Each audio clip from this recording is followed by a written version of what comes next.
Il faut payer la nourriture, il faut payer la chambre meublée, il faut payer les loyers, il faut payer les impôts comme tout le monde. Et vous mettiez de l'argent de côté? Ah bah, obligé. Pour apprendre le français? Oui, oui, on n'a pas le choix. Parce que quand on va aller au médecin, il vous donne la feuille, il faut le remplir. On ne sait pas remplir. Ah oui. Quand on va aller au bureau, trouver le travail, il faut remplir les papiers, on ne sait pas écrire. Vous savez, quand je me suis rentré de l'Algérie, je ne sais pas compter plus de 60. J'arrive à 60. Après 70, 75, 95, 90, pour moi, c'est pareil. Certains harkis, les plus résolus, les plus jeunes ou les plus hardis, ont pris leur destin en main. Ils ont assez vite quitté les camps pour voler de leurs propres ailes. Ils ont trouvé un emploi dans la région, ont rejoint un membre de leur famille ailleurs en France, ou sont partis à l'aventure.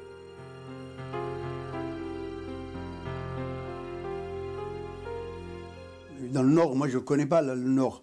J'ai dit dans le Nord, tu ne veux pas y aller avec les autres, tu veux aller à part, tout ça avec ma femme, mon fils. Dès que je suis arrivé ici à Amiens, je ne connais personne.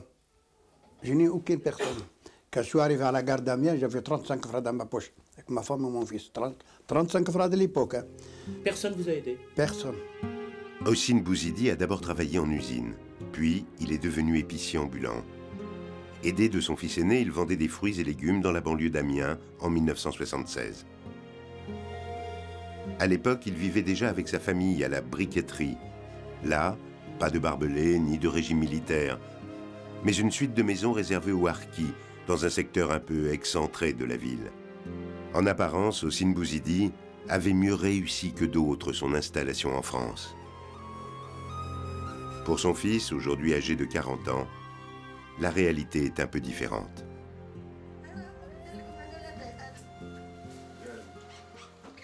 À l'origine, le quartier, si on avait voulu que les parents ou même d'autres familles s'intègrent, ce qu'il aurait fallu, c'était mettre une famille européenne, une autre à côté et au milieu pour pouvoir parler d'intégration.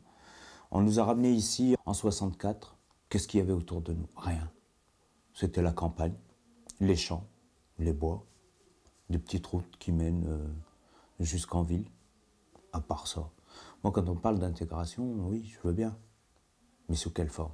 On est intégré. On a nos toxicomanes, on a nos alcooliques, on a nos médecins, maintenant. On a nos avocats. On a des commerçants. On s'est intégré. Après, dans quelle mesure, quand on nous rabâche ça à longueur d'année, intégrez-vous, intégrez-vous. Il est très facile de dire de s'intégrer, surtout quand on ne veut pas de nous, parfois. Je dirais la plupart qui ont mon âge, maintenant 40 ans, pour certains n'ont jamais travaillé. D'autres sont tombés dans la toxicomanie, d'autres dans l'alcoolologie.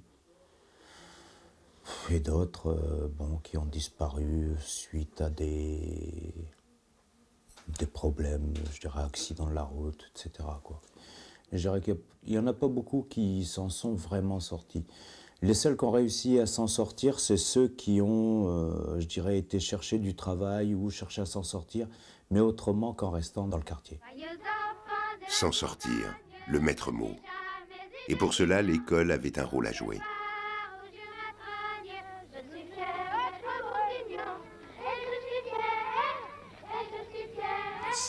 C'était l'âge aussi qui voulait ça. Nous, on n'était pas trop conscients que l'école, c'était l'école de la chance, la chance de la réussite. C'est vrai que nous, en tant qu'aînés, on le vivait difficilement, le drame de nos parents, parce que quand on arrivait à la maison, il fallait lire les lettres, il fallait expliquer, il fallait traduire, il fallait écrire. C'était pas évident. Et vous avez eu des bons instituteurs? Oui, franchement, je pense que oui. Il n'y a pas eu de racisme? Non, bien au contraire. Bien au contraire. Il y en a qui vous aidaient, qui avaient la volonté de vous aider? Non, mais ça se sentait. Puis ça se sentait. Et puis je pense que ça se faisait un peu naturellement. Il y avait une marque de compassion, ça se sentait. Ils avaient le sens des mots et qui faisait qu'on se sentait vraiment bien avec eux. Je pense que c'est important pour nous aussi. Parce que ça, c'est l'école de la République, c'est un bon moyen d'intégration. Heureusement qu'il y a cette école de la République. Je pense que c'est le meilleur moyen d'intégration, même à l'heure d'aujourd'hui. C'est ce qui nous a permis à nous et à différentes couches d'immigrés qui sont arrivés sur le sol français à les intégrer. Et vos enfants, ils ont fait de bonnes études? Oui, jusqu'à là, oui. Qu'est-ce qu'ils ont fait? C'est-à-dire, l'aîné est allé en DESS. En DESS? En DESS, oui. Bon, la deuxième, c'est la fille, elle est en licence des lettres modernes. Bah, le dernier, il vient de finir l'école sous-officier de Saint-Mexan. Il est dans l'armée de terre. C'est important pour vous? C'est un grand honneur. Ouais. Je crois que c'est un bon cadeau. « 40 ans ont passé.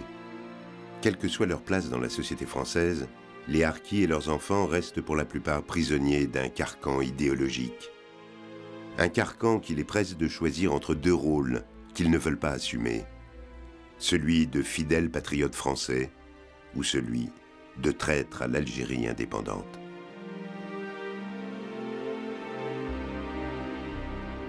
Les responsables, c'est les gouvernements de 62 et les pouvoirs politiques. C'est eux les responsables. Il y a eu leur part une lâcheté. Ils sont servis des hommes. Mon père n'a jamais été ni un collabo, ni autre. Il s'est battu aux côtés de la France pour défendre sa vie contre les méthodes de l'FLN. Parce qu'il était pour l'indépendance de l'Algérie. Il n'a jamais été contre l'indépendance de l'Algérie. Et vous? Moi, bon, le choix de mon père, j'approuve, mais c'est a été à faire. Moi, personnellement, si en 54, j'avais 20 ans, mais j'aurais fait ma guerre aux côtés de la FLN, mais une propre guerre, pour expulser l'envahisseur, mais pas pour tuer mes frères. Je connaissais des Algériens quand j'étais étudiante. La différence, il y en a forcément une. Il y en a forcément une, puisque de toute manière, nous, notre père s'est battu avec la France. Et donc, quand on parle de nous, souvent, on est des harkis, du moins. Souvent, on est qualifiés de... On est un peu entre le marteau et l'enclume, voilà, c'est ça, en fait. C'est que on se retrouve confrontés... bon, en Algérie, on n'est pas chez nous, et en France, on n'est pas chez nous non plus. Moi, pour moi, ma propre identité, ce serait harki. Mais c'est sûr que bon, la différence qu'il y a entre nous les beurs, on dit c'est souvent les beurs sont assis entre deux chaises. Mais nous, on est dans le vide, on est dans le néant, il n'y a rien. On est oublié. On est un peuple qui est déraciné, c'est-à-dire que vous n'avez rien en bas et il n'y a rien en haut. Chacun vit comme il peut avec les meurtrissures de l'histoire. Pour poursuivre sans trop de dommages leur chemin, certains ont fait table rase du passé. On ne parle pas arabe. Mes enfants, ils ne connaissent pas un mot arabe. Tellement que je détestais l'Algérie. Même l'arabe, je ne parle pas. Hein. Vous parlez plus? Ah non, même quand on dispute, on s'en tape en français. Il n'y a pas d'arabe chez nous. Hein. Mange de porc. On s'en fout. On s'en fout. C'est fini pour vous? C'est fini. Je ne sais même pas s'il existe l'Algérie. Vous avez fait une croix là-dessus, quoi. Ouais. Terminé. Ah ouais, terminé. Je considère comme un Français, je vis en France, c'est tout. Un point final. L'Algérie, nous, il faut qu'on le considère comme un pays touristique maintenant. On est français, l'enracinement, il faut qu'on le fasse profondément en France. Avec nos enfants qui sont nés sur le sol français. Nous, pour nous, on a toujours été français, donc point à la ligne. Vous voyez? Donc l'enracinement, il faut qu'il se fasse là. Il ne faut pas qu'on aille chercher des racines là-bas. Non, on n'a plus de racines là-bas. C'est fini. Les racines, tu les as quand même par naissance. Par naissance, tu es quand même obligé d'aller savoir où tu es né. Voilà. Oui. Peut-être que je suis français, ça, je le sais. Mais pour moi, enracinement, c'est là où la terre, où le légume par lui-même a poussé. Poussé, jette ses racines. J'ai poussé ici, moi, je n'ai pas poussé là-bas. Donc mes racines, il faut que je les envoie le plus profond ici. Hein. Pas les envoyer là. Excuse-moi, mais... Non, mais tu as raison. Mais moi, je suis bien dans mes bottes.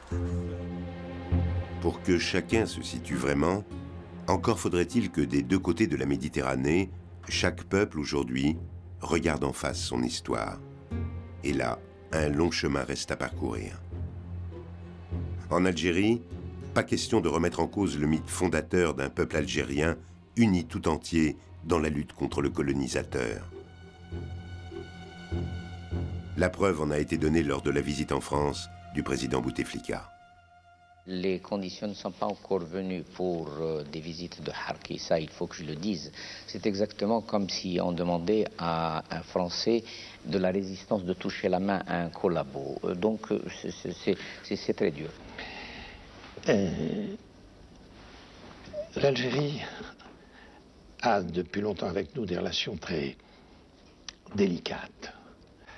Alors il a eu cette phrase sur les harkis. Eh bien, je ne vous cache pas que cette phrase m'a choqué. Elle m'a choqué.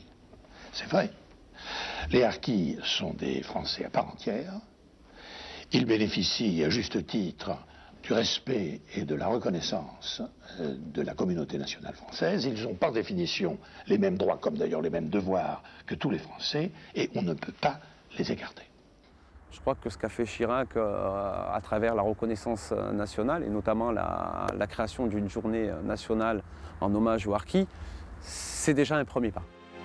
C'est vrai, après 40 ans, un travail de mémoire a commencé. Commémoration, aide matérielle, mesures administratives sont à l'ordre du jour, mais est-ce suffisant? La France, terre d'asile et des droits de l'homme, ne devrait-elle pas surtout reconnaître devant l'histoire qu'en 1962, elle a contracté une dette d'honneur, celle de la confiance trahie envers ses harkis, qu'elle a accueillis à contre-cœur, ou qu'elle a abandonné lâchement à la merci du peuple algérien. Une telle reconnaissance ferait enfin des harkis des Français à part entière.